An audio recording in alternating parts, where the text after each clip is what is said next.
Hello दोस्त। सबसे पहले तो हम आप लोग को ये कहना चाहते हैं कि ये वीडियो जो है आपको अंत तक जरूर देखिए। आपको हौसला नहीं खोना है, अंत तक जरूर देखिए, चाहे 2 बार क्यों नहीं देखें, जरूर देखिए, क्योंकि इसमें हम जितना भी अभी तक क्वेश्चन जितना भी आया है, ठीक है ना, मैट्रिक एग्जाम में जितना भी इंपॉर्टेंट क्वेश्चन है, सिर्फ इंपॉर्टेंट क्वेश्चन की बात करेंगे, हम पूरा सॉल्यूशन देंगे। ग्रामर का फुल सेशन और आपका जो कहानी से है कि आपका किताब से जो किताब उसका हम फुल सॉल्यूशन देंगे। तो इसलिए आप अंत तक जरूर देखिएगा। इसके ये आपका परीक्षा में जो है रामबाण साबित होगा, ठीक है ना। आप लोग होशियार नहीं खोइएगा, अंत तक जरूर देखिएगा, जिससे परीक्षा आप लोग को इससे जो है 40 नंबर तो ऐसे ही लड़ जाएगा, ठीक है ना। इसमें हम पूरा कंप्लीट सॉल्यूशन देंगे, जितना भी इंपॉर्टेंट क्वेश्चन है सभी का, ठीक है ना। चलो स्टार्ट करते हैं, इसलिए हौसला मत खोइए, आप पूरा अंत तक देखिए। स्टार्ट करते हैं। पहला मेरा क्वेश्चन है, रागी किस विभक्ति का रूप है? तो रागी मेरा जो है पंचमी विभक्ति, पहले हम बता देना चाहते हैं रागी मेरा सप्तमी विभक्ति का रूप है, लेकिन इसके पहले हम कुछ इंपॉर्टेंट चीज़ बता देना चाहते हैं। इससे पहले हम इंपॉर्टेंट चीज़ बताना चाहते हैं कि जब, याद रखना, जब विसर्ग रहेगा तो ये मेरा होगा प्रथम विभक्ति, ठीक है ना, एक वचन। जैसे मेरा रामा हो गया, देवा हो गया, मोहना हो गया, ये मेरा प्रथम विभक्ति एक वचन है। उसी प्रकार जब अंत में मोर लगा रहेगा तो समझ आना ये मेरा क्या होगा, ये होगा द्वितीय विभक्ति एक वचन, ठीक है। ऐसे हो गया रामम हो गया, उसी प्रकार देवम हो गया, उसी प्रकार मोहनम हो गया, ठीक है ना। अगर अंत में एन लगा रहेगा तो समझ आना तृतीय विभक्ति एक वचन होगा, ठीक है। ऐसे हो गया रामेन हो गया, देवेन हो गया, ठीक है ना, ये समय तृतीय विभक्ति एक वचन होगा, ठीक है। अंत में आय लगा रहेगा तो समझ आना, आय लगा रहेगा तो समझ आना ये मेरा क्या होगा, चतुर्थी विभक्ति एक वचन होगा। ऐसा हो गया रामाय हो गया, मोहनाय हो गया, देवाय हो गया, चतुर्थ विभक्ति एक वचन। अगर अंत में आत लगा हुआ रहेगा तो समझ आना पंचमी विभक्ति एक वचन होगा, पंचमी विभक्ति एक वचन होगा। ऐसे रामेत हो गया, देवेत हो गया, मोहनाथ हो गया, ये सब मेरा क्या होगा, पंचमी विभक्ति एक वचन। और काफ़ी इंपॉर्टेंट, अगर अंत में अस लगा रहा है तो उसको बोलेंगे खष्टी विभक्ति एक वचन, खष्टी विभक्ति एक वचन, ठीक है ना। जैसे बात करें तो देवस हो गया, रामस हो गया, मोहनस हो गया, ठीक है ना, ये सब मेरा क्या होगा, खष्टी विभक्ति एक वचन। अगर अंत में ए लगा रहे तो समझ आना सप्तमी विभक्ति एक वचन होगा। ऐसे हो गया मेरा देवा हो गया, रामे हो गया, मोहने हो गया, ये सब मेरा क्या होगा, सप्तमी विभक्ति एक वचन। इतना आप लोग को जानना जरूरी है। अगर अंत में नाम लगा रहा है, ये वाला नाम लगा रहा है तो समझ आना मेरा होगा क्या, मेरा होगा खष्टी विभक्ति बहुवचन, खष्टी विभक्ति बहुवचन से रामानाम, देवानाम, मोहना नाम, ठीक है ना। अगर अंत में सु लगा रहा है, याद रखना सु लगा रहा है तो समझ जाना कि क्या होगा, सप्तमी विभक्ति बहुवचन होगा। इतना आप लोग को जानना जरूरी है। जैसे हो गया देवेशी हो गया, रामेशी हो गया, लतासु हो गया, मोहनेशी हो गया, ठीक है ना, साधुसु हो गया, सप्तमी विभक्ति बहुवचन। इतना आप लोग को जानना जरूरी है। चलो अब स्टार्ट करते हैं, ठीक है ना। उससे पहले आप लोग कुछ और इंपॉर्टेंट जान ले, जो इंपॉर्टेंट है, परीक्षा में आ चुका है। ऐसे मेरा रहेगा पित्रा, क्या रहेगा, पित्रा रहे या मात्रा रहे। तो पित्रा मात्रा मेरा जो है ये तृतीय विभक्ति एक वचन है, तृतीय विभक्ति एक वचन है। और पितरी रहे और मातृ रहे, पितरी या मातृ रहे तो ये मेरा होगा तृतीय सप्तमी विभक्ति एक वचन। उसी प्रकार अगर आपका लतिया रहे, तो लतिया मेरा होता है, काफ़ी इंपॉर्टेंट है, लतिया होता है तृतीय विभक्ति एक वचन। और साधो जो होता है ये होता है सप्तमी विभक्ति एक वचन। ये इतना आप लोग को जानना जरूरी है। चलो अब आगे बढ़ते हैं। आपको सारा चीज़ में समास मिलेगा आपको इसमें, ठीक है, सब थोड़ा चीज़ मिलेगा। आगे बढ़ते हैं। अगला इंपॉर्टेंट क्वेश्चन आप लोग का है कि रागी किस विभक्ति का रूप है? तो सप्तमी विभक्ति का रूप है। यह रहता है रागियाँ, क्या रहता है, रागियाँ रहता है, आकर रहता लास्ट में। तो होता मेरा क्या होता, तो मेरा होता तृतीय विभक्ति एक वचन। देखो क्या है, अस्मत् सर्वनाम का खष्टी विभक्ति में क्या का अम आता है, अस्माकम होगा, क्या होगा, अस्माकम। काफी इंपॉर्टेंट ये है, ठीक है ना, अस्माकम। अगला है पितृ शब्द का खष्टी विभक्ति में क्या होगा, पितृ शब्द का खष्टी विभक्ति में पितु, क्या होगा, पितु। और ये पितृ आ जाएगा तृतीय विभक्ति, पितृ हो जाएगा सप्तमी विभक्ति एक वचन, ठीक है ना। आगे बढ़ते हैं। वारणी किस शब्द का रूप है? तो वारणी, ये सब इंपॉर्टेंट, इसलिए हम लगातार ये पढ़ने जा रहे हैं। ये नहीं कि लगातार पढ़ते हुए चल जाएंगे, ऐसा बात नहीं है। अभी इंपॉर्टेंट चले से पढ़ रहे हैं, ठीक है ना, ये नहीं कि पूरा पढ़ते चल जाएंगे। वारणी किस विभक्ति का रूप है? तो वारणी आपका जो है ये मेरा द्वितीय विभक्ति, क्या है, द्वितीय विभक्ति, काफी इंपॉर्टेंट है वारणी, ठीक है ना। आगे बढ़ते हैं। पितरा किस विभक्ति? पितरा बता तृतीय विभक्ति एक वचन, तृतीय विभक्ति एक वचन। आगे बढ़ते हैं। अस्माकम शब्द का मूल रूप क्या है? अस्माकम शब्द का मूल रूप अस्मत् होगा, क्या होगा, अस्मत् होगा। उसी प्रकार अगर यहाँ पे युष्मत होता है तो युष्मत होता है, लेकिन अस्माकम में होगा अस्मत्, ठीक है। आगे बढ़ते हैं। लता शब्द का तृतीय, लता शब्द का तृतीय बता चुका, लतिया होता है, क्या होता है, लतिया, जो काफी इंपॉर्टेंट है। तो यहाँ लतिया तृतीय बहुवचन बहुवचन पूछ रहा है, इसलिए होगा लता भी, क्या होगा, अगर एक वचन पूछता तो होता है लतिया, एक वचन पूछता तो लतिया होता है, ठीक है। आगे बढ़ते हैं। महिमना किस व्यक्ति का रूप है? तो ये होगा मेरा पंचमी व्यक्ति का रूप, याद कर लेना, ठीक है ना। तस्मात, देखो आत लगा हुआ तो पंचमी व्यक्ति, लेकिन पंचमी व्यक्ति यहाँ पे विभक्ति ने पूछा, यहाँ पूछ रहा है मूल शब्द क्या होता है, तस्मात का तद, तो से तस्मात, तो से तद। आगे बढ़ते हैं। नदी शब्द के सप्तमी विभक्ति में कौन सा, नदी शब्द के सप्तमी विभक्ति में कौन सा रूप होगा, ये बताना आप लोग को। तो नदी सु बताया था, सु होता है तो क्या बोलते हैं उसको, सप्तमी विभक्ति बहुवचन, इसलिए होगा नदी सु, क्या होगा, नदी सु, ठीक है ना। आगे बढ़ते हैं। छात्र द्विचक्रिका ददाती में कौन सा विभक्ति, ये बताना है आप लोग को। तो आप जानते हैं कि दनार्थ चतुर्थी है, यहाँ दे रहा है, ठीक है ना। दान के अर्थ में चतुर्थी विभक्ति प्रयोग होता है, इसलिए छात्र में चतुर्थी विभक्ति है। कौन सा चतुर्थी विभक्ति है, ठीक है ना। आगे बढ़ते हैं। मेरा राजन शब्द प्रथमा बहुवचन का रूप क्या है, तो राजन शब्द का प्रथमा बहुवचन पूछ रहा है, तो इसका आंसर होगा राजना। क्या होगा, राजना। अगर तृतीया पूछता तो होता राज्ञियाँ, राज्ञियाँ, राज्ञियाँ, आज कर लेना है। मुनिये किस व्यक्ति का रूप है, तो ये मुनिये जो है आपका, ये होगा आपका चतुर्थी विभक्ति। क्या होगा, चतुर्थी विभक्ति। आ रहे या ए रहे, तो चतुर्थी विभक्ति, ठीक है। आगे बढ़ते हैं। पादेन खंज गोपारा, तो ये पादेन खंज यानी गोपाल पैर से खुंजा है बोलते हैं उसको, ठीक है ना। तो पादेन एन लगा हुआ है, एन लगा तृतीया विभक्ति, एन लगा तो तृतीया विभक्ति, तो कौन सा होगा, तृतीया विभक्ति एक वचन, तृतीया विभक्ति एक वचन होगा। अच्छा, ये कौन सा सूत्र से होगा, तो ये होगा ये नाम विकार, ये नाम विकार सूत्र से होगा। ये नाम विकार में क्या होता है कि जिसमें जिस शब्द में विकार उत्पन्न हो, जिस शरीर के अंग के जिस अंग में विकार उत्पन्न हो, तो तृतीया विभक्ति प्रयोग होता है। तो यहाँ पर एन है तो एन पादेन एन है, तो तृतीया विभक्ति एक वचन, ठीक है। आगे बढ़ते हैं। तब शब्द का मूल रूप क्या है, तत् होगा। क्या होगा, तो बोला जितना भी रहेगा सब तत् हो जाएगा, ओ बोला जितना रहेगा सब हो जाएगा अथी, वो बोला हो जाएगा अस्मद वाला, ठीक है ना, अस्मद का हो जाएगा, ठीक है ना। आगे बढ़ते हैं। मोहन व्याघ्रात विभक्ति, तो मोहन बाघ से डरता है, यहाँ व्याघ्रात आत लगा हुआ है, आत लगा तो पंचमी विभक्ति। क्या होगा, पंचमी विभक्ति। और ये किस सूत्र से है, तो ये है भित्रर्थनाम भय हेतु, यानी भित्रर्थनाम भय हेतु में क्या होता है कि जिससे कोई वस्तु को डर लगता है, तो जिससे डर लगता है उसमें पंचमी विभक्ति का प्रयोग होता है। तो यहाँ पे बाघ में पंचमी विभक्ति पर आत लगा हुआ है, ठीक है, पंचमी विभक्ति। आगे बढ़ते हैं। गुरु नाम में किस रूप का विभक्ति है, नाम, नाम लगा हुआ है, इसलिए होगा षष्ठी विभक्ति बहुवचन, तो षष्ठी विभक्ति होगा। क्या होगा, षष्ठी विभक्ति। मई शब्द का मूल रूप क्या है, तो मई है, ठीक है ना। तो मई शब्द का मूल रूप होगा आपका अस्मद, ठीक है ना, याद कर लेना।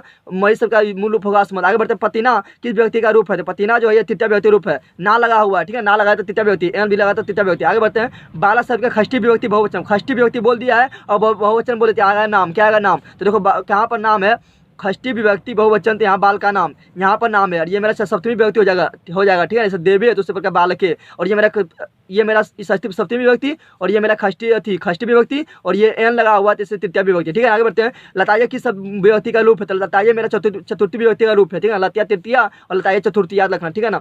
ऐसा और इसका मूल रूप क्या होगा, लता होगा। आगे बढ़ते हैं। ऐसा किस शब्द का रूप है, तो ऐसा जो मेरा है एतत् शब्द का रूप है, याद रखना, ठीक है ना। आगे बढ़ते हैं। युष्मद शब्द का प्रथम एक वचन का रूप क्या होता है, युष्मद का प्रथम एक वचन पूछता है तुम युवाम, युवम पढ़े होंगे तो तुम होता है, पहला क्या था, तुम, ठीक है ना। आगे बढ़ते हैं। देवे पद में कौन विभक्ति है, तो देवे पद में जो आपका है, ये है देवे पद में, तो देवे शब्द जो तृतीया विभक्ति है, लेकिन तृतीया विभक्ति में प्रथम वचन ना है, ठीक है ना। प्रथम वचन में तो देवेन होगा, ये मेरा तृतीया विभक्ति बहुवचन है, ठीक है ना, याद रखना, ठीक है ना। आगे बढ़ते हैं।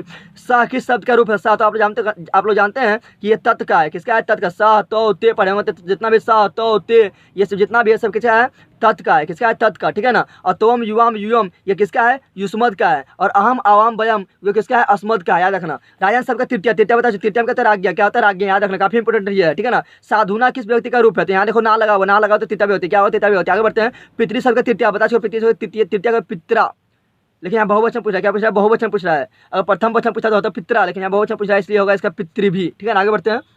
आगे इंपॉर्टेंट है। भवामी किस धातु का रूप है, तो भवामी है भू का, किसका है, भू का। आमी आवा आमा, और ये क्या हो जाएगा, अन पुरुष, और ये हो जाएगा प्रथम वचन, ठीक है ना। आमी आवा आमा भू का है, किसका है, भू का। जही किस जगह, जही बोले या देही बोले, या जही बोले या देही बोले या बोले गच्छ, ये होता है लोट लकार प्रथम पुरुष मध्यम, लोट लकार मध्यम पुरुष एक वचन, याद रखना। फिर बोल रहे हैं, काफी इंपॉर्टेंट है। जही बोले या देही बोले या आपका बोले गच्छ, जिसमें कुछ नहीं लगा हो तो वो होता है लोट लकार मध्यम पुरुष एक वचन, काफी इंपॉर्टेंट, ठीक है ना। आगे बढ़ते हैं। पठेयु किस लकार का रूप है, तो आप पढ़े होंगे एतताम एयु होता है बिदलिंग में, किसमें होता है, एतताम एयु एतम एत, तो बिदलिंग में होता है, किसमें होता है, बिदलिंग में। डी नंबर सही होगा। आगे बढ़ते हैं। नमंती का मूल धातु क्या है, तो नमंती का मूल धातु जो नाम है, क्या है, नाम है, याद रखना। तीता अंति, तो यहाँ पे अंति है, तो ये होगा क्या, प्रथम पुरुष से बहुवचन, ठीक है ना, याद रखना, काफी इंपॉर्टेंट, आप लोग हौसला बना रखें, काफी काम देगा आप लोग को, ठीक है ना। अगला है नस्यंती किस लकार का रूप है, तो ये मेरा है लट लकार, किसका है, पढ़े हुए आप लोग तीता अंति, इसलिए नस्यति ती है, इसलिए लट लकार होगा, क्या होगा, लट लकार यानी वर्तमान काल। आगे बढ़ते हैं। पाश्यति किस लकार का रूप है, तो ये मेरा है लिट लकार, सयति सहता सहंती पढ़े होंगे आप लोग लिट लकार में, यानी भविष्य काल में, ठीक है। आगे बढ़ते हैं। अगला आप लोग का ये अभी इंपॉर्टेंट है क्योंकि पूछा गया, इसलिए हम बता रहे हैं लगातार, ठीक है ना। दृश्यति किस मूल धातु का रूप है, तो यहाँ पर आप लोग को ध्यान देना है कि ये आपका है दृश्य का, किसका है, दृश्य का है, और ये आपका होगा भविष्य का लिट लगा, क्योंकि यहाँ पर छो में जो है सो छिपा हुआ है, तो सयति सयता सहंती आप लोग पढ़े होंगे किसमें, भविष्य काल में, ठीक है ना। इसलिए भविष्य काल में होगा लिट लगा, और इसका मूल धातु है दृश्य, रखना। तष्ठामी किस लकार का रूप है, तो यहाँ पर देखो आमी है, आमी आवा आमा, तो आमी आमा आवा किस में होता है, ये होता है किस में होता है, तो लट लकार यानी वर्तमान काल में होता है। ठीक है, आगे बढ़ते हैं। जही की मूल धातु बता सकते, जही बोले या देही बोले या बोले आपका गच, ये होता है लोट लकार मध्यम पुरुष एक वचन, लोट लकार मध्यम पुरुष एक वचन। लेकिन यहाँ पूछ रहा है कि मूल धातु पूछ रहा है, तो मूल धातु इसका होता है हन, क्या होता है हन, हन का जो है लोट लकार मध्यम पुरुष एक वचन में होगा जही। आगे बढ़ते हैं। पश्यंती का मूल धातु क्या है, इसका होगा पश्यंती का दृश्य यानी देखना जो होता है पश पर चलता है। ठीक है, आगे बढ़ते हैं। गच किस लकार का रूप बता चुके हैं, देही बोले जही बोले या गच बोले, लोट लकार मध्यम पुरुष एक वचन, तो लोट लकार, तो लोट लकार कहाँ पर ये वाला है। ठीक है ना, आगे बढ़ते हैं। हम अस्तु किस लकार का रूप है, तो आप लोग पढ़े होंगे तू ताम अंतु, तू ताम अंतु लोट लकार में, तो तू ताम अंतु, तो यहाँ पे तू आ रहा से हुआ लोट लकार में होगा। ठीक है ना, और ये होगा प्रथम पुरुष एक वचन। आगे बढ़ते हैं। अहनम में कौन सा लगा रहे, तो देखो आगे ओ पीछे मो, तो आगे ओ रहा है पीछे मोर है या तोर है ये। ठीक है ना, तो वो होता है कौन होता है, वो होता है हमका मेरा होता है भूतकाल, यानी भूतकाल यानी कौन लंग लकार। ठीक है ना, लंग लकार। ठीक है ना, आगे याद रखना क्योंकि भूतकाल में होता है ओ अतम अत, क्योंकि भूतकाल में होता है अत अताम अन ओ अतम अत, यानी आगे ओ पीछे नो या तो जो भी हो। ठीक है, आगे बढ़ते हैं। अपनोति में मूल धातु कौन सा है, तो इसका आंसर होगा आप, याद रखना। ठीक है, आगे बढ़ते हैं। दीक्षति किस लकार का रूप है, देखो हम बताया था सेहती छिपा हुआ रहता है, इसलिए होगा ये भविष्यकाल को लट लगा लिट लगा लिट लगा। ठीक है ना, सेहती सहता सहंती होता है लिट लगा भविष्यकाल में। ठीक है, आगे बढ़ते हैं। संतु किस धातु का रूप है, तो संतु देखो तूतामंतु तूतामंतु, तो ये होगा तूतामंतु का लोट लगा, लेकिन यहाँ पर कौन सा धातु का रूप है, तो आपको बताना है क्या अस किसका होता है, अस काफी इंपॉर्टेंट है। पासयति किस लकार का रूप है, किस लकार का रूप है ये बताना है, तो सहती सहता सहंती आता है आपका लिट लकार भविष्यकाल में। ठीक है, तो यहाँ लिट लगा सहती सहता सहंती। आगे बढ़ते हैं। अकोरथ किस लकार का रूप है, तो आगे ओ पीछे तो, आगे ओ पीछे तो, जिसलिए होगा लंग लकार, क्या होगा लंग लकार, यानी लंग लकार यानी क्या बोल सकते हैं उसको भूतकाल। ठीक है ना, आगे बढ़ते हैं। आसन में कौन लकार है, तो आसन में आगे ओ पीछे नो, इसलिए होगा भूतकाल, भूतकाल लंग लकार। ठीक है, आगे बढ़ते हैं। संति का मूल धातु क्या होगा, संतु का मूल धातु पूछ रहा है, धातु पूछ रहा है मूल शब्द पूछ रहा है, अस यानी अस होगा, क्या होगा अस आधा खतर, और तीता अंतित ये होगा प्रथम पुरुष बहुवचन। ठीक है, आगे बढ़ते हैं। भवंतु की धातु का रूप है, बता चुके हैं कि लोट लकार में क्या था तुताम अंतु, तुताम अंतु, तो अंतु यहाँ लगा हुआ है, तो ये होगा लोट लकार, क्या होगा लोट लकार। लेकिन यहाँ पर पूछ रहा है क्या कि मूल धातु क्या है, तो मूल धातु इसका होगा भू, क्या होगा भू। आगे बढ़ते पश्यंतु, ये भी होगा लोट लकार, लेकिन यहाँ पूछ रहा है कि किस धातु का रूप है, तो ये दृश्य का है, किसका है दृश्य का। पश्यंतु पश का है, किसका है पश का। ठीक है, आगे बढ़ता है। और दृश्यंती है दृश्य का। आगे बढ़ते हैं। भवता की धातु का रूप है, तो भवता जो है भू धातु का रूप है। ठीक है ना, भवता भू धातु का रूप है। आगे बढ़ते हैं। दा धातु का रूप दा धातु का रूप लट लकार यानी वर्तमान काल बहुवचन में क्या होगा, बहुवचन में पूछ रहा है। ठीक है ना, तो इसका आंसर होगा ददती, क्या होगा ददती। ठीक है ना, आगे बढ़ते हैं। गम धातु का रूप लोट लकार के मध्यम पुरुष एक वचन में, मध्यम पुरुष एक वचन में जब बोलेगा लोट लकार मध्यम पुरुष एक वचन, लोट लकार मध्यम पुरुष एक वचन जब भी बोलेगा तो उसमें कुछ नहीं लगा कुछ नहीं लगा हुआ, गच में कुछ नहीं लगा तो गच होगा, क्या होगा देही बोले या गच बोले या जही बोले, उसका होता है लोट लकार मध्यम पुरुष एक वचन। ठीक है ना, आगे बढ़ते हैं। और जही होता है हन का, किसका होता है हन का, देही होता है दा का, और गच होता है गम का। आगे बढ़ते हैं। जिरती में मूल धातु क्या है, तीता अंति लगा हुआ। ठीक है ना, तो यहाँ पर इसका जो मूल धातु होगा वो होगा घरा, क्या होगा घरा। ठीक है ना, आगे बढ़ते हैं। और तीता अंति लगा हुआ होगा लट लकार एक वचन। आगे बढ़ते हैं। लट लकार मध्यम प्रथम पुरुष एक वचन। अस धातु का लंग लकार का प्रथम पुरुष में बहुवचन क्या होगा पूछ रहा है, तो इसका होगा आसन, क्या होगा आसन, क्योंकि यहाँ बोल रहा है लंग लकार यानी अतताम अन, तो ओ अब पीछे नो, तो आ रहा है ये वाला। ठीक है, आगे बढ़ते हैं। टिस्ट में मूल धातु निम्नलिखित कौन सा है, तो यहाँ बताना है। टिस्ट में जो है अस्था है, अस्था पर चलता है, किससे चलता है अस्था पर। ठीक है ना, अब पृच्छत आगे ओ पीछे तो कौन सा लकार होगा, ये होगा भूतकाल, भूतकाल लंग लकार। ठीक है, आगे बढ़ते हैं। भवंतु की लकार का रूप है, तो भवंतु। अब अगला मेरा इंपॉर्टेंट है कि मना जो रथ की पहले संधि बताते, संधि कितना प्रकार का होता है, 3 प्रकार का होता है। ठीक है, स्व संधि, व्यंजन संधि, विशेष संधि। और स्व संधि 5 प्रकार का होता है। ठीक है ना, याद रखना स्व संधि 5 प्रकार का होता है। और स्व संधि पहचान नियम क्या है, स्व संधि में क्या होगा, 2 स्वर वर्णों का मेल होता है, 2 स्वर वर्णों का मेल होता है। और विशेष संधि में क्या होगा, आगे तो रहेगा व्यंजन, आगे रहेगा व्यंजन और पीछे रहेगा स्वर, तो समझ आना वो मेरा व्यंजन संधि क्या है, व्यंजन संधि है। और विशेष संधि पहचान नियम क्या है कि आगे जब रहे विसर्ग और पीछे कोई और अन्य वर्ण है तो समझ आना हुआ क्या होगा, विशेष संधि होगा। ठीक है ना, तो बताना है मना जो रथ में कौन सा संधि है, तो देखो आगे विसर्ग है, इसलिए मेरा क्या होगा, ये मेरा होगा क्या विशेष संधि होगा। लेकिन मना जो रथ से क्या बनेगा, तो मनोरथ बनेगा, क्या बनेगा मनोरथ। तो देखो मनोरथ यहाँ पर है। ठीक है ना, और विसर्ग होना चाहिए लास्ट में। ठीक है ना, आगे बढ़ते हैं। नैनम का संधि विच्छेद क्या होगा, तो नैनम के संधि विच्छेद होगा आपका नय जोर अनम, नय जोर अनम, यो बदल जाता है ए में, यो बदल जाता है ए में, याद रखना। ठीक है ना, और ये मेरा कौन सा संधि है, तो ये मेरा है अयादि संधि। ठीक है, आगे बढ़ते हैं। ओ जोर ई से मेल का नया बन क्या बनेगा, तो ओ और ई का मिलाएंगे तो बनेगा ए, और अगर ई और ओ हो जाएगा तो हो जाएगा यू। ठीक है ना, ओ जोर ई तो ए और ई जोर ओ बोलेगा तो होगा यू। आगे बढ़ते हैं। और ये मेरा कौन सा संधि है, ओ जोर ई, ये मेरा गुण संधि, क्या है गुण संधि, ए बनता है। यदि अगला मेरा इंपॉर्टेंट है, यदि अपी किस संधि का रूप है, यदि जोर अपी, तो यदि जोर अपी देखो आगे क्या है हर्षिकर है, हर्षिकर है, पीछे क्या है ओ है, तो स्वर का मेल हो रहा है, इसलिए होगा स्वर संधि, क्या होगा, और इसका बनेगा यद्यपि, क्या बनेगा यद्यपि। आगे बढ़ते हैं हम इंपॉर्टेंट क्वेश्चन की ओर। अगला आपका इंपॉर्टेंट है, उपसर्ग में पहुंच गए हैं। अभिज्ञान पद में कौन सा उपसर्ग बताना। उपसर्ग क्या होता है, उपसर्ग किसे कहते हैं, वैसा शब्द जो किसी शब्द के पहले लग के उसके अर्थ को बदल दे उसे उपसर्ग कहा जाता है। और प्रत्यय किसे कहते हैं, वैसा शब्द जो किसी शब्द के पीछे लग के उसे प्रत्यय से पीछे लग के उसके अर्थ को बदल दे उसे प्रत्यय कहते हैं। तो यहाँ उपसर्ग बताना है। यहाँ देखो आगे क्या लगा, अभी लगा हुआ था, इसका आंसर होगा अभी। अति उपसर्ग में से निर्मित शब्द बताना है। तो यहाँ देखो अति कहाँ लगा हुआ है बताना आपको। तो इसका संधि विच्छेद कीजिएगा आप लोग, आएगा अति जोर अंत, अति जोर अंत। यहाँ पर भी अति है, लेकिन अति हटा देने पर एक शब्द होना चाहिए, लेकिन अति हटा रहे हैं, हटाएंगे तो यहाँ सो बचा है। सो को कोई शब्द का निर्माण नहीं कर रहा है, लेकिन इसका होगा क्या, अति जोर अंत। अति हटाने पर अंत बच रहा है, ठीक है ना। तो इसका आंसर होगा बी नंबर करेक्ट, ठीक है ना। तो संधि विच्छेद करके पता भी करना चाहिए आप लोगों को।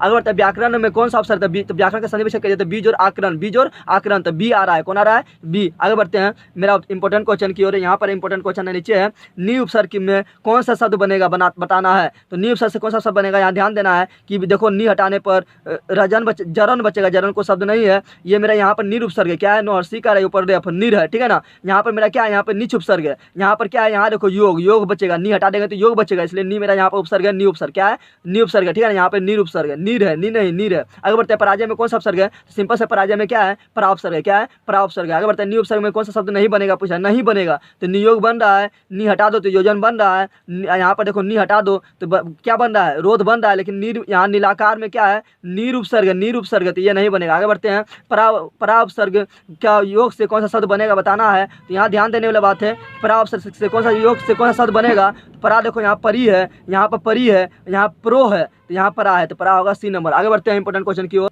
अगला इंपॉर्टेंट क्वेश्चन है कि परा उपसर्ग के कौन सा योग से शब्द बनेगा, तो बता चुके हैं कि परा उपसर्ग से कौन सा बनेगा, परा में पराजय में है, ठीक है ना। आगे बढ़ते हैं पराजय होगा। आगे बढ़ते हैं उप उपसर्ग में कौन सा शब्द बनेगा बताना है। तो उपसर्ग कौन सा बन रहा है, तो उपकार किसमें आ रहा है, उपकार में, तो ये बनेगा, ठीक है ना। आगे बढ़ते हैं परो उपसर्ग में कौन सा शब्द बनेगा, तो परो इसमें नहीं, इसमें परा है, परो से देखो इसमें आ रहा है, तो ये बना होगा बी नंबर, ठीक है। आगे बढ़ते हैं परो उपसर्ग के योग से कौन सा शब्द नहीं बनेगा, पूछते हैं परो है, इसमें भी परो है, इसमें भी परो है, इसमें भी परो। आप देखना है हटा के परो को, परो हटाएंगे तो भाव बचेगा, ठीक है। परो हटाएंगे देश बचेगा, देश शब्द है, ठीक है। परो हटाएंगे तो सन बचेगा, सन कोई शब्द नहीं है, इसलिए मेरा ये नहीं बनेगा, ठीक है ना। आगे बढ़ते हैं अप उपसर्ग में कौन सा शब्द बनेगा बताना है। तो आप से देखो अपकार बन रहा है, क्या बन रहा है, अपकार बन रहा है, ठीक है ना। तो ये मेरा सही होगा, ठीक है ना। अपमान नहीं होगा, अपमान में हलंत है, इसलिए अपमान नहीं होगा। परो उपसर्ग के योग से कौन सा शब्द नहीं बनेगा, फिर शब्द बनेगा पूछ रहा है। देखो परो परो परो परो यहाँ पर है तो परवेश, ठीक है, तो ये बनेगा, ठीक है। आगे बढ़ते हैं, आगे मिला इंपॉर्टेंट है अप उपसर्ग के योग से कौन सा शब्द बनेगा बताना है। तो आपसे देखो क्या बनेगा, अप कहाँ पर है, यहाँ पर, तो अप जोड़ यस बनेगा, ठीक है ना। आगे बढ़ते हैं प्रसार शब्द में कौन सा उपसर्ग लगा है, प्रसार में प्रो लगा हुआ है, क्या लगा, प्रो। तो आगे बढ़ते हैं अगला मेरा है किस शब्द में बी उपसर्ग नहीं है बताना है। तो बी जोर अर्थ इसमें बी है,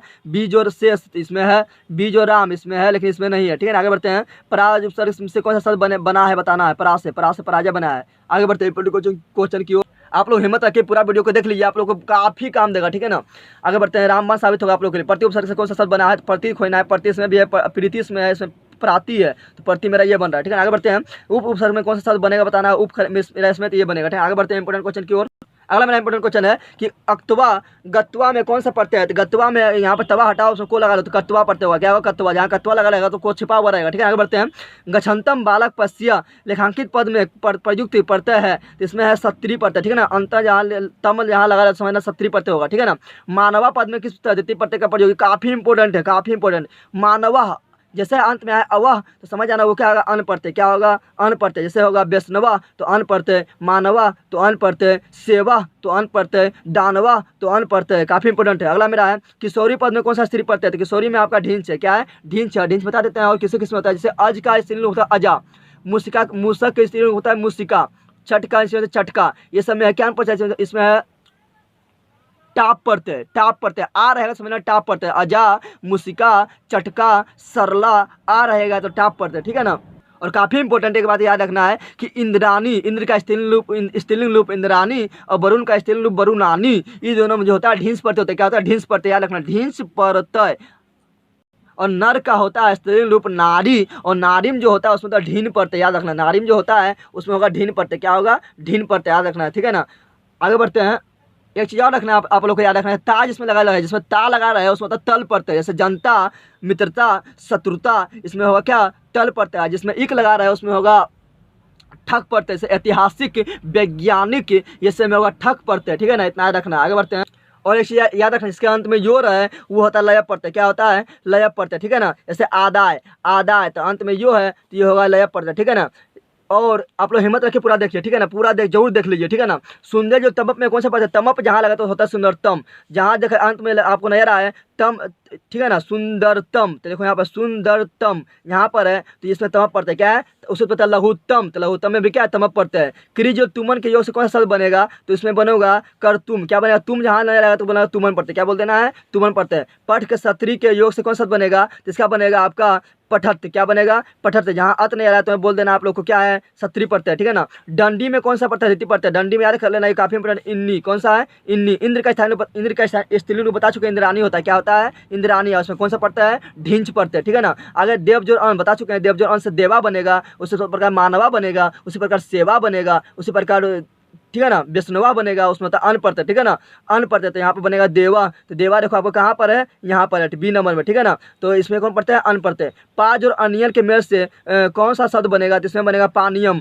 और जहाँ आपको आए इयम तो समझ आना वो अनियन पड़ते होगा, ठीक है ना। आगे बढ़ते हैं, अगला मेरा है पठ जो अक्तुबा में कौन सा शब्द बनेगा, तो को खत्म हो जाएगा, बनेगा पठित्वा, पठित्वा कहाँ पर आपका है, यहाँ पर है, ठीक है ना, बी नंबर में इसमें कौन सा पड़ता है अक्तुबा पड़ते हैं। आगे बढ़ते हैं इंपॉर्टेंट, वर्ष का स्त्रीलिंग रूप क्या होगा, तो वर्ष स्त्रीलिंग रूप होगा, आ लगा दो तो वत्सा, वत्सा आ लगा देना वत्सा, ठीक है ना, इसमें होगा टाप पड़ता है। आगे बढ़ते हैं, नदी में कौन सा स्त्रीलिंग पड़ता है, काफी इंपोर्टेंट, नदी में कौन सा स्त्रीलिंग पड़ते होता है, तो बी नंबर ढींच पड़ते, क्या होता है इंद्र में ढींच पड़ते, इंद्रानी में ढींच पड़ते, वरुणानी में ढींच पड़ते, किशोरी में ढींच पड़ते, नदी में ढींच पड़ते हैं। अगर लघु जो तरफ से क्या बनेगा, तो सुंदर जो तरफ से बना है सुंदरतम, तो लघु जो तरफ से बनेगा लघुत्तम, ठीक है ना, तो आगे याद रखना है ये बनेगा लघुत्तरम। आगे बढ़ते हैं, सेफ जो चाणच का योग से कौन सा शब्द बनेगा, तो ये बनेगा आपका सेवामान, ठीक है ना। आगे बढ़ते हैं, राघवा वैष्णवा सेवा दानवा ये सब क्या होता है अन्न पड़ता है, इसमें भी होगा अन्न पड़ता है, तो इसमें होगा अन्न पड़ता है, ठीक है ना। मूसक का स्त्रीलिंग बता चुके, मूसक का स्त्रीलिंग होता है मूसिका, का लगता है, ठीक है ना, आ तो आ मतलब टाप पड़ते हैं, तो यहाँ पर होगा मूसिका बी नंबर, ठीक है ना। आगे इंद्रानी में कौन सा स्त्री पड़ता है, ढींच बता चुका ढींच है,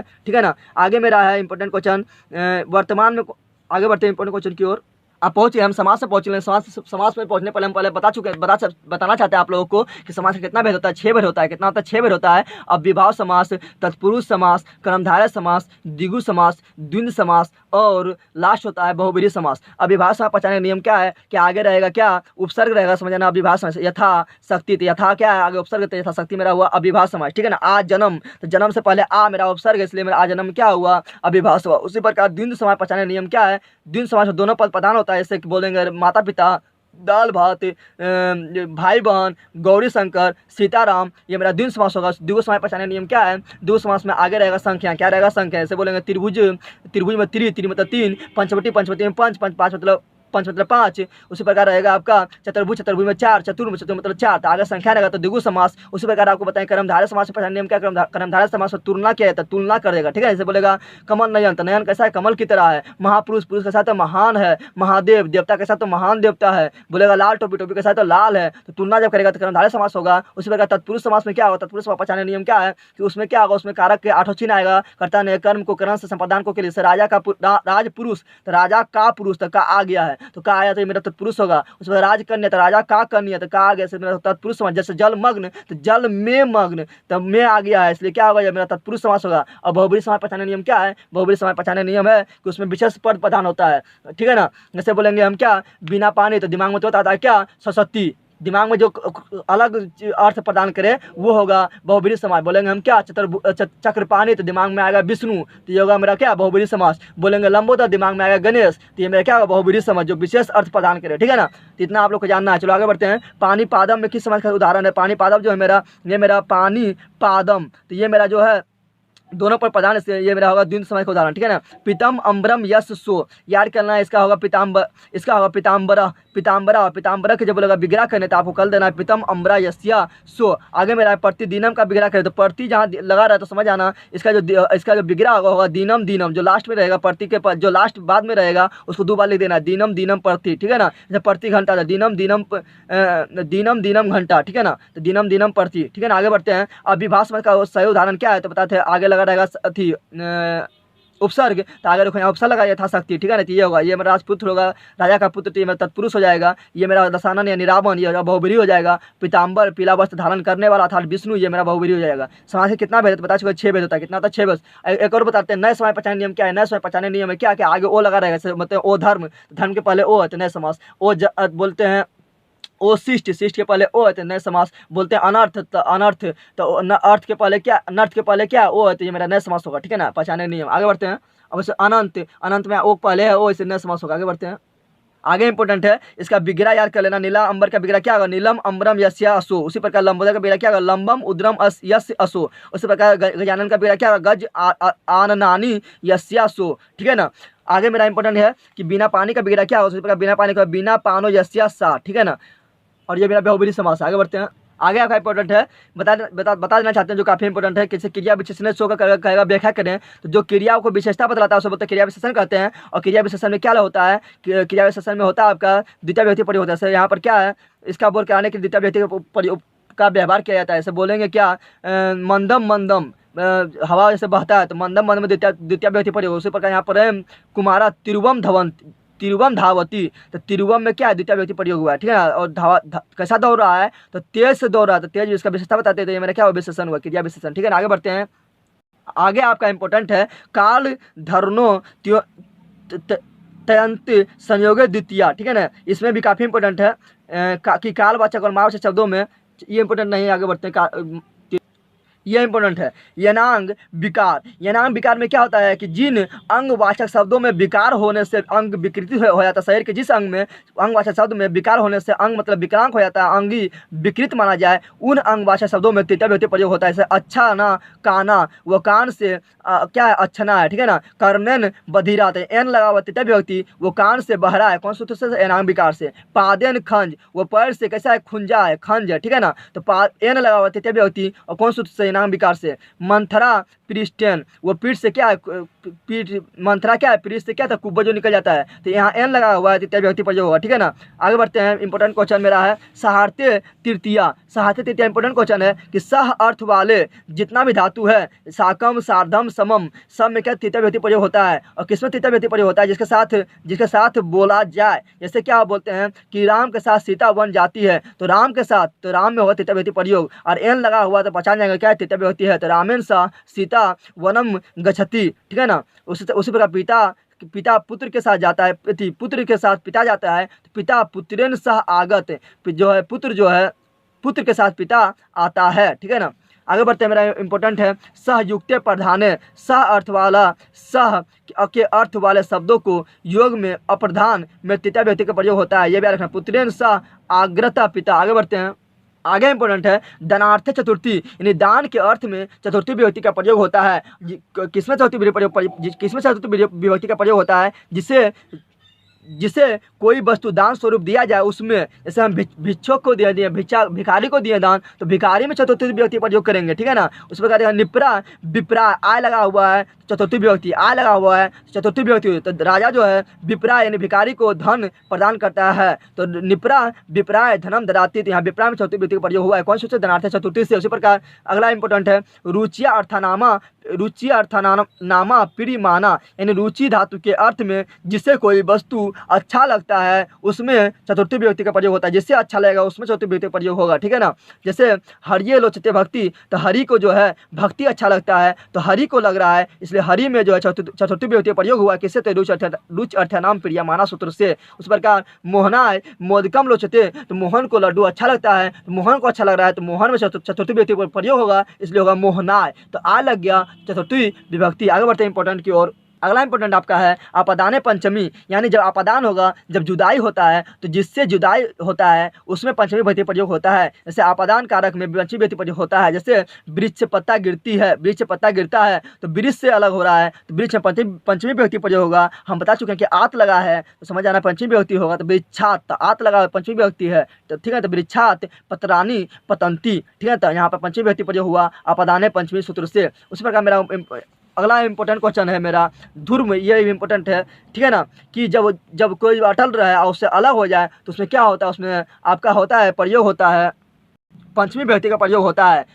ये भी अपदान का नियम फॉलो करता है, ठीक है ना। जैसे गंगा हिमालय से निकलती है, तो हिमालय से निकलती है, तो हिमालय में पंचमी विभक्ति प्रयोग होगा, इसलिए हिमालय में आत लगेगा, तो हिमालयात, आत लगा हुआ है, तो हिमालयात गंगा निसरती। इसमें आपको ट्रांसलेशन भी बताएंगे, VVI ट्रांसलेशन जो वो भी बताएंगे, ठीक है ना। आगे बढ़ते हैं इंपॉर्टेंट क्वेश्चन की ओर। अगला मेरा इंपॉर्टेंट क्वेश्चन है तो कुछ पूछा हुआ क्वेश्चन देख लेते हैं। गुरुवा प्रश्नम पृच्छन्ति, गुरु प्रश्न पूछते हैं। तो देखो यहाँ विसर्ग लगा हुआ, बताए थे कि जब विसर्ग लगा रहेगा तो समझना प्रथम विभक्ति। कौन सा प्रथम विभक्ति? इसमें प्रथम विभक्ति होगा, ठीक है ना। आगे बढ़ते हैं। नदीसु गंगा पवित्रतमा अस्ति, तो अगर कोई समूह में किसी एक को श्रेष्ठ बताया जाता है तो उसमें सप्तमी विभक्ति का प्रयोग होता है। सप्तमी विभक्ति कौन वाला? तो बता देना चाहते हैं कि सप्तमी विभक्ति बहुवचन। तो हम बताए थे सु जब लगा रहा है तो उसको बोलते हैं सप्तमी विभक्ति बहुवचन, तो इसका होगा सप्तमी विभक्ति बहुवचन, तो सप्तमी विभक्ति इसका आंसर होगा, ठीक है ना। आगे बढ़ते हैं। सह व्याघ्रात बिभेति, वह बाघ से डरता है, ये बताना भूल गए थे।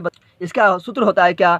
भित्रथनाम भय हेतु, यानी भय धातु के अर्थ में जिससे कोई वस्तु, जिससे कोई प्राणी डरता है उसमें पंचमी विभक्ति प्रयोग होता है। तो यहाँ सह व्याघ्रात बिभेति, तो यहाँ बाघ से डरता है तो बाघ में पंचमी विभक्ति प्रयोग करेंगे, तो बाघ में लग गया आत, आत मतलब पंचमी विभक्ति, तो सह व्याघ्रात बिभेति, वह बाघ से डरता है, ठीक है। कौन सा सूत्र से? तो भित्रथनाम भय हेतु, जिसका और इसमें होगा कौन सा? पूछ रहा है कि पद में किस लकार का प्रयोग हुआ है, इसमें लकार का प्रयोग हुआ है। कौन सा? सह मेरा है क्या? लट लगा, ठीक है। आगे बढ़ते हैं। आगे मेरा है रामेण सह सीता वनम गतवती, तो इसमें बता चुके हैं सहार्थे तृतीया, तो सहार्थे तृतीया सूत्र से होगा। इसमें अति रामेण में एन लगा हुआ है, तृतीया विभक्ति का प्रयोग, ठीक है। आगे बढ़ते हैं। मेरा इंपॉर्टेंट है अपादान कारक में किस विभक्ति का प्रयोग होता है? तो अपादान कारक में होता है पंचमी विभक्ति प्रयोग, क्योंकि जहाँ जिससे जुदाई होता है, इससे गंगा हिमालय से निकलती है तो हिमालय से जुदाई हो रहा है तो गंगा हिमालयात, आत लग गया पंचमी विभक्ति, ठीक है ना। आगे बढ़ते हैं। उसी प्रकार बोलेंगे क्या? वृक्ष से पत्ता गिरता है तो वृक्षात पत्रानी पतंती, तो वृक्ष से अलग हो रहा है तो वृक्षात में लग गया, वृक्ष में लग गया आत, तो पंचमी विभक्ति लग गया वृक्षात पत्रानी पतंती। जब कोई व्यक्ति समूह में किसी एक को श्रेष्ठ बताया जाए तो उसमें सप्तमी विभक्ति बहुवचन का प्रयोग होता है। जैसे कविसु कालिदास श्रेष्ठा अस्ति, कवियों में कालिदास श्रेष्ठ है तो कालिदास कवियों में, तो कवियों में क्या लगेगा? कविसु, ये मेरा क्या हुआ? सु लगा हुआ है, सप्तमी विभक्ति बहुवचन, ठीक है ना। ये कौन सा सूत्र से होता है? ये होता है यथच निर्धारम सूत्र से, ठीक है ना। आगे बढ़ते हैं। Important question. नमः रिक्त स्थानों का पूर्ति किस पर से होगा? इसका होगा गणेशाय नमः, ठीक है ना। जब किसी अतिथि की आराधना किया जाता है तो उसमें चतुर्थी विभक्ति का प्रयोग किया जाता है, ठीक है। तो गणेशाय, इसमें चतुर्थी विभक्ति एक वचन का प्रयोग किया गया है। ये मेरा है षष्ठी विभक्ति बहुवचन और ये मेरा सप्तमी विभक्ति बहुवचन। आगे बढ़ते हैं, लेकिन इसका आंसर होगा बी नंबर। आगे मेरा इंपॉर्टेंट क्वेश्चन है। तो इस प्रकार हम ग्रामर का सेशन समाप्त कर दिए हैं। अब पहुँचते किताब का जो इम्पोर्टेंट क्वेश्चन है, जो डायरेक्ट आपका आ सकता है किसमें, ऑब्जेक्टिव में, उसमें उस पर चलते हैं, ठीक है। तो आप लोग जरूर पूरा देखिए, इसी को देख के चल जाएगा तो आप लोग को पूरा कॉन्फिडेंस बना रहेगा, ठीक है ना। तो आगे बढ़ते हैं। मेरा पाटलिपुत्र वैभवम से देखते हैं। पाटलिपुत्रम कस्या तटे अस्ति, तो पाटलिपुत्र कौन नदी किनारे स्थित है? गंगा नदी किनारे, तो गंगाया। आगे बढ़ते हैं। Important question. कस्य शासक से काले पाटलिपुत्र नगर से शोभा रक्षा व्यवस्था जो अति उत्कृष्ट आसित, किसके शासनकाल में पाटलिपुत्र का जो सुरक्षा व्यवस्था था काफ़ी मजबूत था और शोभा भी था, काफ़ी अच्छा था, तो उसका आंसर होगा चंद्रगुप्त मौर्य के शासनकाल में। और मेगास्थनीज जो है ये क्या है? मेगास्थनीज जो है ये विदेशी नागरिक है, कहाँ का? तो यूनान का, और ये लिखे थे इंडिका नामक पुस्तक, और राजशेखर लिखे थे काव्य मीमांसा नामक पुस्तक, ठीक है, याद रखना है। अगला मेरा इंपॉर्टेंट क्वेश्चन है। और कौमुद महोत्सव कहाँ मनाया जाता है? कौमुद महोत्सव पाटलिपुत्र में मनाया जाता था। कब? तो शरद ऋतु में, ठीक है ना, याद रखना आप लोग को इतना है। और पटना का प्राचीन नाम क्या है? पाटलिपुत्र। आगे बढ़ते हैं। आलस का पाठ के लेखक है, तो आलस का पाठ के लेखक कौन है? विद्यापति है, और ये कहाँ का है? मिथिला का है। और यहाँ का मंत्री कौन था? तो यहाँ का वीरेश्वर मंत्री था, वो भी कहाँ था? विद्यापति का, वो काफ़ी दानी था, ठीक है ना। मिथिला का मंत्री कौन है? तो वीरेश्वर, काफ़ी इंपॉर्टेंट है वीरेश्वर, ठीक है ना। आगे बढ़ते हैं। नीतिकार आलस को क्या मानते हैं? तो नीतिकार आलस को क्या मानते? शत्रु मानते थे। क्या मानते थे? कितना और कितना आलस था? 4 आलस थे, ठीक है, 4 तो आलस थे, और धूर्त लोग आग लगने पर क्या हुआ? भाग गया था। वीरेश्वर को आसित, तो वीरेश्वर मंत्री आसित, कहाँ का? तो मिथिला का। आगे बढ़ते हैं। अगला है आधुनिक संस्कृत लेखिकाओं में कौन प्रसिद्ध है? बताना है। तो आधुनिक संस्कृत लेखिकाओं में कौन प्रसिद्ध था? तो क्षमाराव पंडित था। लेखिका में कौन था? क्षमाराव पंडित। उस पर और बताना। अगला संस्कृत साहित्य लेखिका में सर्व शुक्ला सरस्वती किसे कहा गया? तो यह कहा गया आपका विजयांगा को, ठीक है ना, याद रखना विजयांगा को, ठीक है ना। और मैत्रेयी जो था वो याज्ञवल्क्य की पत्नी थी। आगे बढ़ते हैं इंपॉर्टेंट क्वेश्चन की ओर। अगला मेरा इंपॉर्टेंट क्वेश्चन है अंत्येष्टि संस्कारा कदा भवति, तो इसका आंसर होगा मरने के बाद, यानी मरणादंतरम, ठीक है ना, याद कर लेना है। और संस्कार कितना होता है? 16 होता है, उसको 5 भागों में बांटा गया है। जन्म से पहले 3 होता है, और गृहस्थ जीवन में प्रवेश करने पर 1 होता है, ठीक है ना, और मृत्यु के बाद भी 1 होता है। अगला मेरा इंपॉर्टेंट है राम परवेश ग्रामस्य नाम किम आसीत। तो भिकन टोला काफ़ी इंपॉर्टेंट क्या था, भिकन टोला था। और यहाँ से एक लड़का क्या किया था, यूपीएससी का यानी लोक सेवा आयोग का परीक्षा पास किया था, ठीक है ना। आगे मेरा इंपॉर्टेंट है उद्योगी पुरुष के पास कौन आ जाती है। तो कौन आ जाती है, तो लक्ष्मी आ जाता है जो उद्योगी पुरुष होता है, ठीक है ना। और राम परवेश नाम किम आसीत, तो उसका नाम था भिकन टोला। क्या था, भिकन टोला। आज रखना। आगे बढ़ते हैं।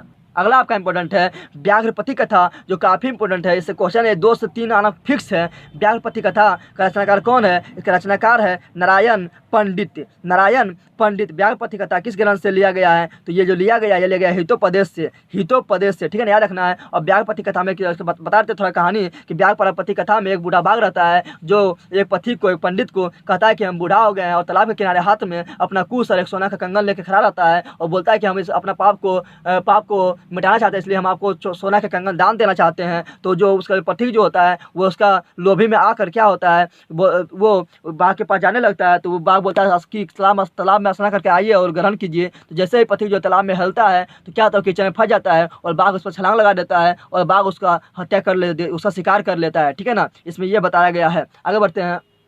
अगला आपका इंपॉर्टेंट है बेरेन कैसी समनम असंभव। तो बेरन जो है किसके बिना असंभव है, तो ये मेरा आज का बेरस के बिना, ठीक। आगे बढ़ते हैं। काम बिना ज्ञानम भारम। किसके बिना ज्ञान भार के समान है, तो इसका आंसर होगा क्रिया बिना ज्ञान भार के समान है। आगे मेरा इंपॉर्टेंट है। अगला मेरा इंपॉर्टेंट है जंतो गुहायाम को निहता। जनता के शरीर में मनुष्य के शरीर में क्या क्या निवास करता है, इसका तत्वम। क्या होगा, तत्वम। अनो अन्यान को, तो अनो अन्यान आत्मा। और किम जयते, तो सत्यमेव जयते। और एक ये इंपॉर्टेंट है हिरण्य मेयन पात्रेण किम अपिहतम, जिसका आंसर होगा सी नंबर, ठीक है ना। इससे सत्य से, ठीक है, सत्य के मुख से हिरण्यमय पात्रेण ढका हुआ है, ठीक है ना। आगे बढ़ते हैं इंपॉर्टेंट क्वेश्चन की और हम मॉडल पेपर सोल्यूशन भी दे दिए हैं इसमें। जो 2018 में पूछा था, फर्स्ट सेटिंग सेकंड सेटिंग में जो पूछा था उसका भी सोल्यूशन दे दिया। आप लोग देखना चाहते हैं देख सकते हैं। आप लोग हिम्मत ना हारें, अभी लास्ट तक देखें, आप लोग काफ़ी काम देगा, ठीक है ना। आगे बढ़ते हैं।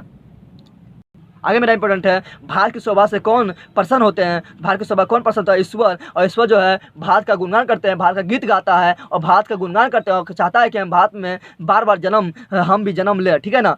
तब देवम किम गायंती, तो देवम गीतम गायंती। किसका गीत, भारत का गुणगान करता है, ठीक है ना। अगला है कस महिमा सर्वत्र गीयते। तो किसका महिमा, तो भारत का महिमा। तो भारत से होगा, ठीक है। आगे बढ़ते हैं। अगला मेरा इंपॉर्टेंट है विदुर नीति काफ़ी इंपॉर्टेंट है, इसे क्वेश्चन आना पूछ फिक्स है। विदुर नीति संकलित पाठ्य नाम किम अस्ति, तो इसका आंसर होगा नीति श्लोक पाठ से विदुर नीति लिया गया है, ठीक है ना। और याद रखना है कि ये जो विदुर नीति है इसके अनुसार नर के द्वार 3 है, काम क्रोध लोभ, ठीक है। नर के कितना द्वार होता है, 3 होता है, ठीक है ना। आगे बढ़ते हैं। नीति श्लोक का कुछ संकलित, नीति श्लोक किससे लिया गया है, तो ये लेगा विदुर नीति से, ठीक है ना। आगे मेरा इंपॉर्टेंट है मेरा ये भी इंपॉर्टेंट है क्षमा को हंती क्षमा क्रोधम हंती, ठीक है ना। आगे मेरा इंपॉर्टेंट है मंदाकिनी वर्णम, जिसमें राम जो है सीता को मंदाकिनी नदी के बारे में बताते हैं, उसको शोभा के बारे में बताते हैं, वर्णन करते हैं, ठीक है ना। तो इसका इंपॉर्टेंट क्वेश्चन है मंदाकिनी वर्णम पाठ से रचनाकार को। मंदाकिनी वर्णम पाठ का रचनाकार कौन है, तो उसका रचनाकार है कौन था, वाल्मीकि। और ये लिया गया अयोध्या कांड से लिया गया है। इसमें जो है मंदाकिनी नदी जो है किस पर्वत के निकट स्थित है, तो याद रखना चित्रकूटस्थ नामक पर्वत के निकट स्थित है। और राम जो है सीता को बताते हैं उसके बारे में, ठीक है ना। इंपॉर्टेंट क्वेश्चन अगला मेरा है सूर्यपुत्र जो कर्ण का, जो काफी इंपॉर्टेंट है, जो फिक्स क्वेश्चन आना है ना, 5 से 6 नंबर 3-4 नंबर तो उससे फिक्स आना, ठीक है ना। सूर्यपुत्र को आसित, तो सूर्यपुत्र कौन किसको बोलते हैं, कर्ण को। कहाँ कराया होता था, अंग देश कराया होता है। कहाँ होता है, अंग देश का राजा। और ये अपना कवच कुंडल किसको दान देता है, ये अपना कवच कुंडल जो है इंद्र भगवान को, जिसको बोलता है क्या, संस्कृत में बोलते हैं क्या उसको हम, शुक्रा। क्या बोलते हैं, शुक्रा, ठीक है ना।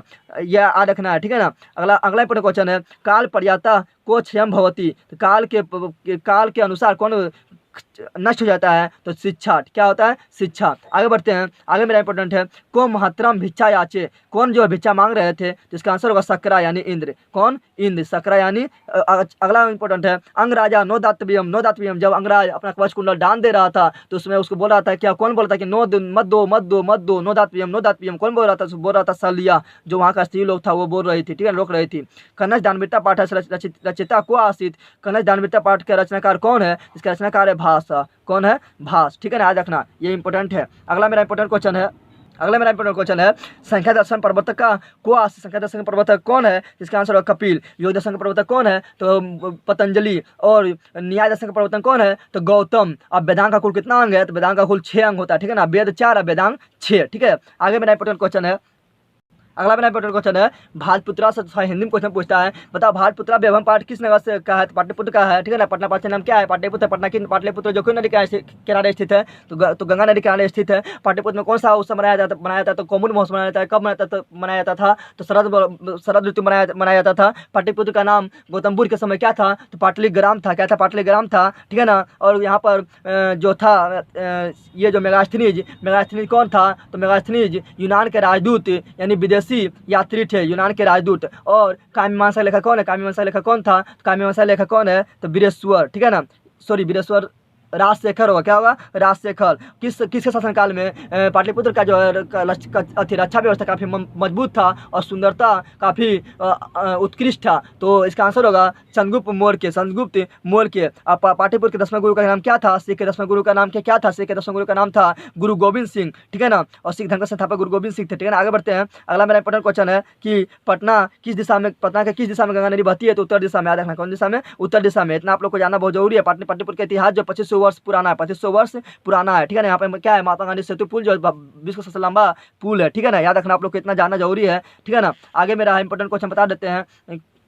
इससे आलस कथा से इंपॉर्टेंट क्वेश्चन क्या है? आलस कथा का रचनाकार कौन है? इसका ये पहले कैसा है? तो यह कैसा है? पुरुष परीक्षा है। आज कथा पाठ कहाँ से संकलित है? पुरुष परीक्षा नाम से संकलित है, ठीक है ना। आज कथा के लेखक कौन है? तो इसका लेखक है आपका विद्यापति। और विद्यापति कौन है? मिथिला के थे, ठीक है ना। और यहाँ मिथिला के मंत्री कौन थे? तो वीरेश्वर, जो काफ़ी दानी थे। वो लाचार को, आलस को, भिखारी को दान प्रदान करते थे। तो मिथिला मंत्री कौन था? वीरेश्वर था। काफ़ी इंपॉर्टेंट है। कितने आलस के बारे में चर्चा किया गया? तो 4 आलस के बारे में, ठीक है ना। और मनुष्य सबसे बड़ा दुश्मन कौन होता है? आलस होता है, ठीक है ना। याद रखना है। और आग लगने पर आलसताला से कौन कौन लोग भागे? जो आलसी का नाटक कर रहा था, यानी धूर्त लोग जो था वो भाग गया था। आप लोग को इसके बारे में इतना जानना काफी इंपॉर्टेंट है। आगे बढ़ते हैं। इसमें इंपॉर्टेंट क्वेश्चन जान लेते हैं। संस्कृत साहित्य लेखिका, इसमें जो है लेखिका के बारे में जो है उसके बारे में उसका महत्व को बताया गया है, ठीक है ना।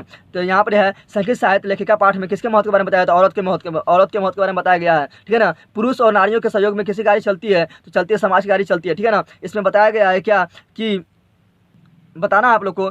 छमाराव जो था, छमाराव किस काल के लेखक थे? तो ये जो था आधुनिक काल का छमाराव पंडित। और एक चीज़ काफ़ी इंपॉर्टेंट है, जनक की सभा में शास्त्रार्थ कुशला कौन विदुषी रहती थी? तो इसका आंसर होगा आपका गार्गी। कौन रहती थी? गार्गी। आपका ये भी इंपॉर्टेंट है कि याज्ञवल्क्य ने अपनी पत्नी को क्या शिक्षा दी थी? तो वो दिया था आत्मा का। किसका दिया था? आम तत्व का, ठीक है ना। इसको बोलते हैं आत्मा का। और यहाँ पर सबसे सोचते किसे कहा गया था? विजयांग को। याद रखना आप लोग। आगे बढ़ते हैं। इंपॉर्टेंट क्वेश्चन, भाषा संस्कार कितना है? तो 16 है। कितना है? 16। इसको सदस्या बोलते हैं संस्कृत में, ठीक है ना। इसको 5 भाग में बांटा गया। कितना भाग में बांटा गया है? 5 भाग में बांटा गया है, ठीक है ना। और जन्म से पहले कितना संस्कार होता है? जन्म से पहले आपका होता है 3 संस्कार। कितना होता है? 3 संस्कार, ठीक है ना। और शिक्षा संबंधी कितना संस्कार होता है? शिक्षा संबंधी जो आपका होता है 5 संस्कार। कितना होता है? 5 गो होता है। कितना होता है? 5। मरने के बाद कितना होता है? 1। और गृह जीवन में कितना होता है? 1 होता है। कितना होता है? 1। कितना आप लोग को याद रखना है, ठीक है ना। आगे बढ़ते हैं। अच्छा, आप लोग ये बता दो, 12 नंबर बता दो, अंत्येष्टि संस्कार कब होता है? तो मरने के उपरांत, मरने के बाद। अगला काम आपका इंपॉर्टेंट है, कर्मवीर कथा समाज के किस वर्ग की कथा है? तो ये आपका है दलित वर्ग की। यहाँ पर क्या होता है? भूखंडोला होता है, ठीक है ना। बिहार के भूखंडोला किस प्रांत में? तो बिहार में। कहाँ पर है? और यहाँ से एक राम प्रवेश नाम का लड़का था जो क्या था? यूपीएससी टॉपर होता है, ठीक है ना। यूपीएससी यानी जिसको बोलते हैं लोक सेवा आयोग का परीक्षा बोलते हैं, ठीक है ना। आगे मेरा इंपॉर्टेंट है, दलित पुरुष का नाम क्या था? तो इसका नाम था राम प्रवेश, ठीक है ना। राम नरेश ने राम परवेश, ठीक है ना। आगे बढ़ा है। भिखंडोला देखने कौन आए थे? तो शिक्षक आए थे। कौन आए थे? शिक्षक आए थे, ठीक है ना। और स्नातक परीक्षा में क्या किए थे? जो राम परवेश राम था वो टॉप स्थान लाया था, फर्स्ट स्थान लाया था। आगे बढ़ते हैं। इंपॉर्टेंट क्वेश्चन, अगला मेरा इंपॉर्टेंट क्वेश्चन है, आर्य समाज की स्थापना किसने की थी? तो आर्य समाज की स्थापना किया था स्वामी दयानंद सरस्वती, जो समाज सुधारक थे। तो कहाँ के और कब किया था? कहाँ पर किया था? तो मुंबई में, ठीक है ना। और स्वामी दयानंद सरस्वती को आर्य समाज का संस्थापक कहा जाता है। और ये आर्य समाज का स्थापना कब किया था? 1875 ईस्वी में ये आर्य समाज की स्थापना किया। तो स्वामी दयानंद सरस्वती कौन थे? तो ये आर्य समाज संस्थापक थे। इसको समाज सुधारक भी बोला जाता है। समाज सुधारक कौन थे? तो ये कौन थे? स्वामी दयानंद सरस्वती। और ये मूर्ति पूजा का विरोधी हो गए थे। कब से? जब महाशिवरात्रि के दिन, जब इसके बहन का निधन हो गया था, चूहा प्रसाद खा रहा था तो, ठीक है ना। अगला मेरा है कि इसका आर्य समाज का स्थापना कब किया था? 1875 ईस्वी में, 1875 ईस्वी में। आगे बढ़ते हैं। और स्वामी दयानंद सरस्वती का जन्म कहाँ हुआ? तो गुजरात के टंकरा ग्राम में, आगे बढ़ते हैं। व्यासपति कथा के बारे में तो हम कहानी बता चुके हैं। व्यासपति कथा के बारे में इसका देख सकते हैं। व्यासपति कथा का रचनाकार कौन है? इसका रचनाकार है नारायण पंडित। और ये कहाँ से लेकर लिया गया? हितोपदेश से। कहाँ लिया गया? हितोपदेश से। कहाँ से? हितोपदेश से। अगर हितोपदेश का अर्थ क्या होता है? इसका अर्थ होता है हित का उपदेश। व्यापति कथा का किस खंड से लिया गया है? तो ये लिया गया है मित्र लाभ खंड से, ठीक है ना। और इसमें कौन सा स्नान के किए हाथ में कुछ लिए तालाब के किनारे खड़ा था? तो ये था बाघ। कौन था? और ये पथिक को लोभी में फंसाता है। बूढ़ा बाघ जो पथिक को हाथ में कुछ लिए, हाथ में कंगन लिए, पथिक को जो है अपना जाल में फंसा लेता है। उसका क्या करता है? जैसे पथिक तालाब में फंसता है तो उस पर उसका शिकार कर लेता है, ठीक है ना। आगे बढ़ते हैं। अगला आपका है विश्व शांति पाठ में किस वातावरण का चित्रण किया गया है? तो उसमें क्या है? शांति के बारे में चित्रण किया गया है, ठीक है ना। और आगे बढ़ते हैं। मंगलम पाठ जो काफी इंपोर्टेंट है। मंगलम पाठ में क्या है? उपनिषद का रचनाकार कौन है? तो इसका रचनाकार है महर्षि वेद व्यास। और मंगलम पाठ में 5 मंत्र के बारे में चर्चा किया गया है, ठीक है ना। मंगलम पाठ का रचनाकार कौन है? इसका रचनाकार है महर्षि वेद व्यास। और इसमें 5 मंत्र के बारे में बताया गया है, ठीक है ना। इसमें बताया गया कि सत्य का मुख जो हिरण्य पात्र से देखा होता है। और समुद्र नदी कहाँ जा गिरता है? समुद्र में अपना रास्ता तैयार रहता है। अनु से छोटा कौन है? तो अनु छोटा क्या है? आत्मा है। क्या है? आत्मा। किसकी जय होती है? सत्य की जय होती है। सत्यमेव जयते, ठीक है ना। इतना आप लोग को जानना जरूरी है। और जंतु के शरीर में हृदय रूपी गुफा में क्या रहता है? तो तत्व रहता है। क्या रहता है? तत्व। संकेत में बता चुके हैं ये। अब ब्रह्मा को प्राप्ति करने का उपाय किसमें बताया गया? बताया गया है मुंडकोपनिषद में, ठीक है ना। आगे बढ़ते हैं। अगला का है भात महिमा पाठ का रचनाकार कौन है? इसका रचनाकार बता चुके हैं कौन है। इसका है महर्षि वेद व्यास। भात रचना पाठ का महर्षि वेद व्यास। और वो जो था मंदाकिनी वर्णम, उसका था महर्षि वाल्मीकि, ठीक है ना। और ये महर्षि वेद व्यास जो है ये भारत महिमा में क्या किया था? इसके भारत महिमा के बारे में बताया गया है कि देवता लोग जो भारत का गुणगान करता है और देवता किम गायंती, तो गीत गायंती किसके बारे में? तो भारत के बारे में। और वो बार बार भारत में जन्म लेना चाहते हैं। और इसमें बताना चाहते हैं आपको इंपोर्टेंट क्वेश्चन की भारत महिमा पाठ के प्रथम पद या श्लोक कहाँ से संकेत किया गया? तो यह लिया गया विष्णु पुराण से। कहाँ से लिया गया? प्रथम श्लोक विष्णु पुराण से, याद रखना, ठीक है ना। आगे बढ़ते हैं इंपोर्टेंट क्वेश्चन की। मंदाकिनी वर्णम, इस बता चुके हैं मंदाकिनी वर्णम के लेखक कौन है? तो महर्षि वाल्मीकि। इसमें मंदाकिनी नदी के बारे में राम सीता को बताते हैं, उसका सुंदरता के बारे में बताते हैं। और मंदाकिनी नदी किस पर्वत के निकट स्थित है? तो चित्रकूटस नामक पर्वत के निकट, ठीक है ना। रामायण पाठ के रचनाकार कौन है? रामायण पाठ का रचनाकार कौन है? तो वाल्मीकि है, ठीक है ना। और ये लिया गया अयोध्या कांड से। आगे बढ़ते हैं। अब थोड़ा देख सकते हैं कर्ण दानवीरता पाठ कहाँ से लिया गया? तो कर्णभार से। कहाँ लिया गया? कर्णभार से। और कर्ण कहाँ रहा था? अंक रहा था। और ये अपना कवच कुंडल दान दे रहा था। किसको दे रहा था? तो इंद्र को दे रहा था। इंद्र को संस्कृत में क्या था? शक्र कहा जाता है। क्या कहता है? शक्र कहा जाता है। बिच्छू बनकर कौन गया था? तो बिच्छू बनकर कवच कुंडल मांगने गया था। कर्ण मांगने गया था, इंद्र मांगने गया था। और इंद्र को शक्र कहा जाता है। और कर्ण किसका पुत्र था? कर्ण जो था वो सूर्य का पुत्र था, ठीक है ना। भास के कितना नाटक था? भास का 13 नाटक है। कितना है?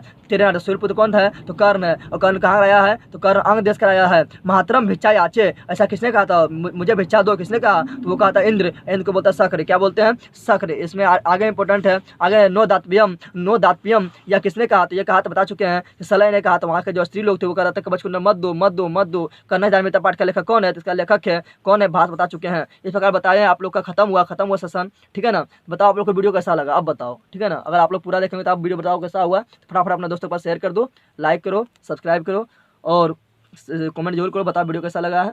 चलो आप मिलते हैं। और आप लोग का फिर अब आपका ये लास्ट सेशन था, आपका एग्जाम भी खत्म हो गया है, ठीक है ना। चलो अच्छा से एग्जाम गया होगा। रिजल्ट आने पर आप लोग कमेंट कीजिए कैसा किसका रिजल्ट आया है। थैंक्स। जय हिंद, जय भारत। और परीक्षा में जाओ आराम से, मस्ती से एग्जाम दो। थैंक्स।